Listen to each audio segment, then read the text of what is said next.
Assalomu alaykum ahli Instagram, ahli internet. Poddeshga to'xtamaymiz. Ana hozir eshak tashlab, Dinolik akalarimiz mana bizni Furada olib ketishyapti. Akamiz uyiga mehmondorchiga ketayotgandik. Samarqandlik taksi akalarimiz ham odam to'xtamas. Dinolik o'zimizda zemlaklarimizni olib ketishyapti. Furada ketyapmiz. Rahmat akalamizga kattakon poddeshka uchun. Juda qorli, yomg'irli havoda ham shuncha katta texnika bilan to'xtaganlar uchun kattakon rahmat. Deyarli bitta uy ekan Furanichi. Furachilar bormisizlar? Poddeshka qilib turamiz. Dinoliklar. Har qanday sharoitda bo'lsin salomat. Qizlar erkakni sindirishga urinmang, faqat erkaklar bo'lmaydi hech qachon nohaq. Qo'llari qadoq, yuzlari ajin, qarashda ba'zan ko'ylagi g'ijim, oilam deb, bolam deb, chaqam deb yuraverar jim. O'zbek yigitlarni sindira olmas hech kim.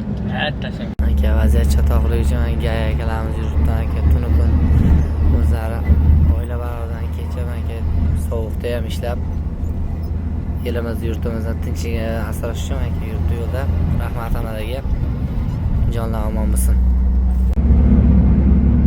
Yo'l patrul xizmati jonlar omon bo'lsin. Yo'l patrulda ishlaydigan barcha akalarimiz hammasiga jonlar omon bo'lsin. Har doim mana elim deb yurtimda shuncha jon aytib ishlayib yuribsiz. Ishlaringizga omad tilayman. Ana shu mashinada akalarimiz olib kelishdi. Kattakon rahmat. Shunaqa katta texnikaga turib, mana shu tanib to'xtaganlar uchun kattakon o'zimda Dinolik zemlak akalarimizga kattakon rahmat. Dalimo'chik akalar, poddeshkada o'tiramiz.